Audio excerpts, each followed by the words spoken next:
Assalomu alaykum hurmatli ustozlar, aziz talabalar. Hozir sizlar bilan organik moddalar sintezi fani asosida laboratoriya mashg'uloti o'tkazamiz. Laboratoriya mashg'ulotimizning mavzusi etilatsitat sintez qilish. Etilatsitat o'zi nima? Etilatsitat bu murakkab efir.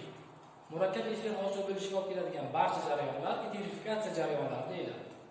Etilifikatsiya jarayonlarining muhim reaksiyalardan biri organik va noorganik kislotalarning spirtlar bilan ta'sirlashi murakkab efir va suv hosil qilish jarayoni hisoblanadi. Ushbu jarayonlarni quyidagi reaksiya orqali ifodalashingiz mumkin.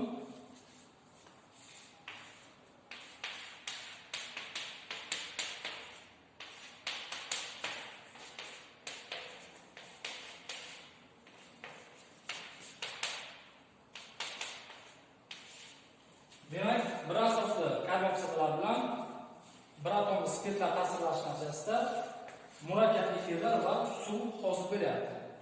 Bugungi laboratoriya mashg'ulotimizda amalga oshirishimizdan maqsad sirka kislotasi va etil spirti asosida etilatsitat murakkab efirini sintez qilish hisoblanadi va endi laboratoriya qurilmasi bilan tanishib o'tamiz.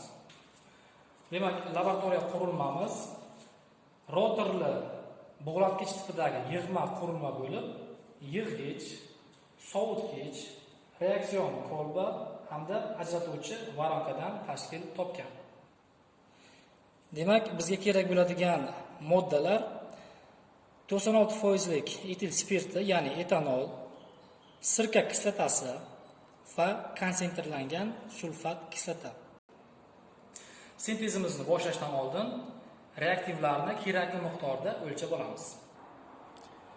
Dastlab etil spirtining 96% suv eritmasidan 10 ml o'lchab olamiz.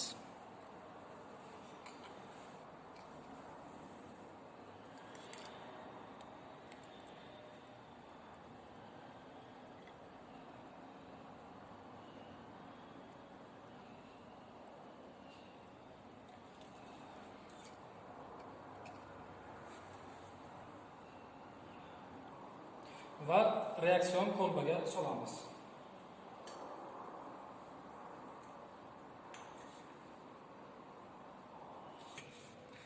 Endi esa sulfat kislota, ya'ni konsentrlangan sulfat kislotadan 96% demak sulfat kislotadan 10 ml o'lchab olamiz.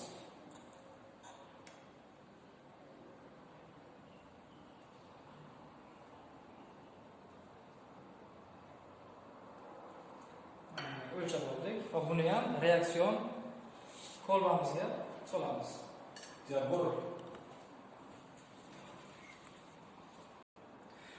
Ko'rib turganingizdek, reaksion kolbamizga teng miqdorda etil spirti va sulfat kislotadan o'lchab soldik va kolbamizning ikkinchi o'ziga ajratuvchi voronkani o'rnatdik.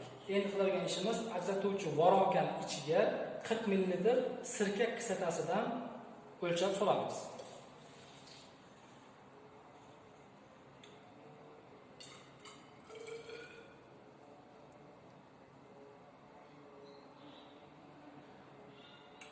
ml o'lchab oldik. Ajratuvchi voronkaga solamiz.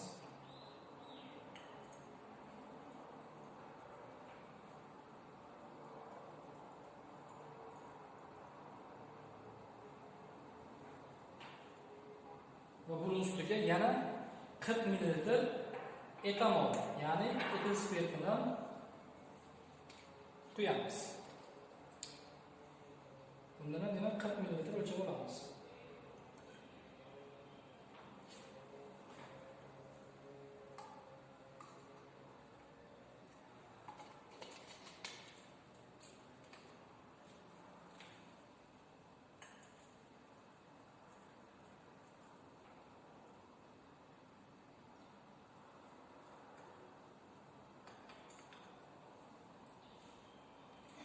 Mana demak, qurilmamiz ishga tayyor bo'ldi.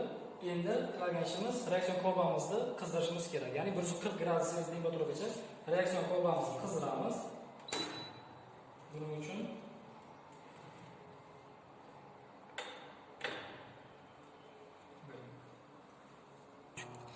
moyli hammomimiz haroratini 140 gradus Selsiygacha oshiramiz.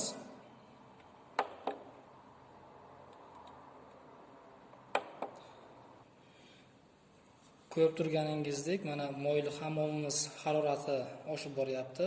Mana shu harorat 140 gradus Selsiy temperaturaga yetgan vaqtda, ya'ni moyli hammomimiz temperaturasi 140 gradus bo'lgan vaqtda tomchilovchi voronka ichidagi sirka kislota va etil spirt aralashmasini tomchilatib quyishni boshlaymiz. Demak, mana temperaturamiz 140 gradusga yetib keldi. 139 140 va 140 gradus bo'ldi. Va biz tomchilovchi voronkadagi teng miqdordagi sirka kislotasi va etil spirt aralashmasini, demak, reaksion qurilmamizga tomchilatib quyishni boshlaymiz.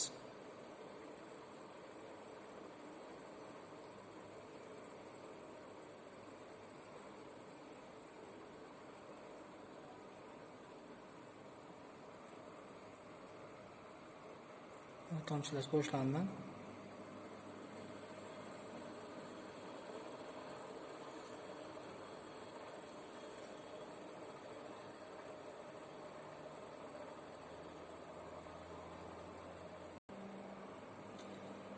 Demak, reaksion qurilmamizda quyidagi reaksiya sodir bo'lyapti. Ya'ni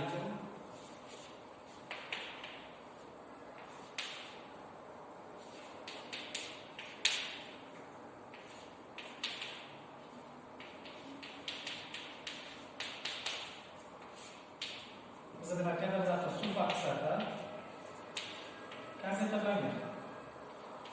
Temperatura 140 gradus Selsiy. Oshib bo'lyapti.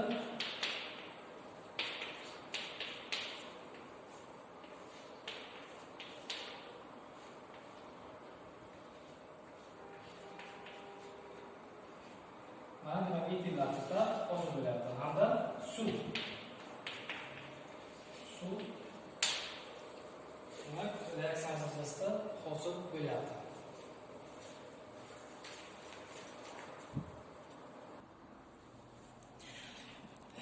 Mana etil asetat murakkab efirimiz ajralish boshlandi.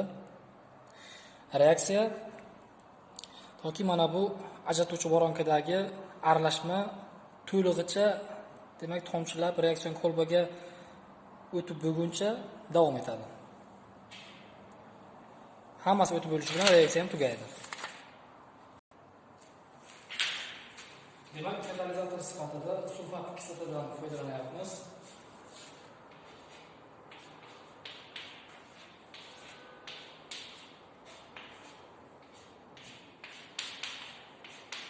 Sulfat kislota ishtirokida ham bir qancha oraliq reaksiyalar sodir bo'ladi.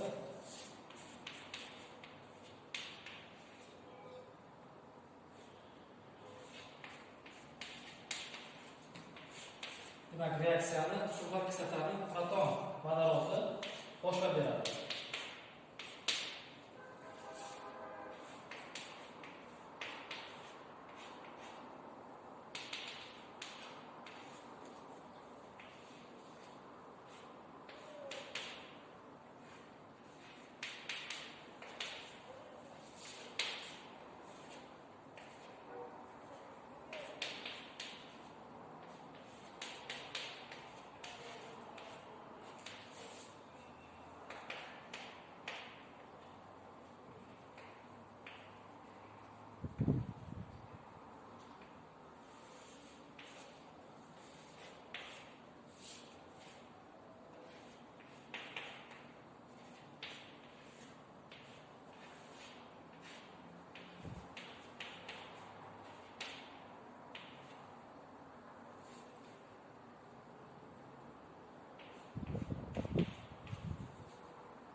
Va bu yerda mana bu protonni ko'chishi sodir bo'ladi pastda. Ya'ni bu mana kislotaga bu xonlarga ko'chadi.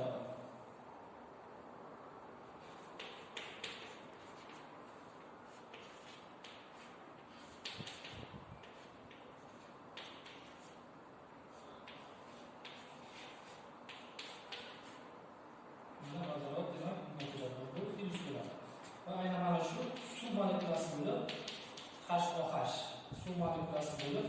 ajralib chiqadi.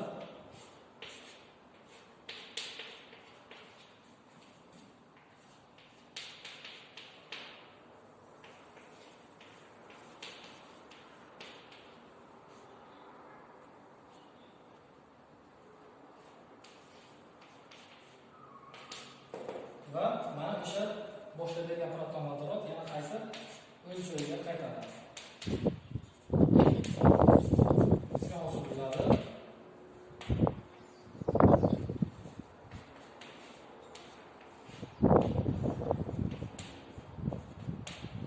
Demak, etil asetat.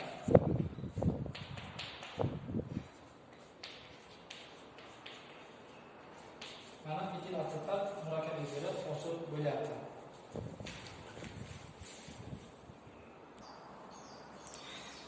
Demak, mana ajratuvchi voronkamimizdagi aralashma to'liq reaksiya korpaga o'tib bo'ldi. Va shu yerda tajribamiz nihoyasiga yetdi. Moyli hammomni o'chirganimizdan so'ng mana endi mahsulotimizni olamiz.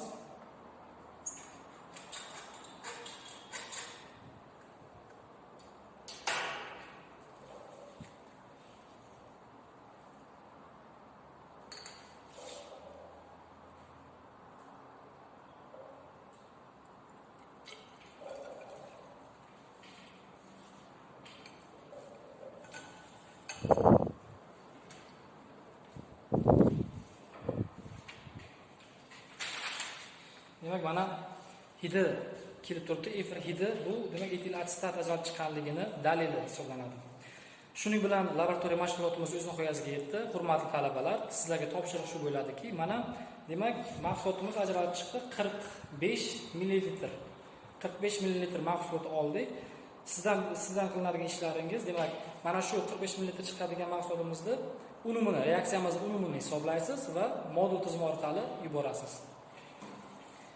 E'tiboringiz uchun rahmat. Salomat bo'ling.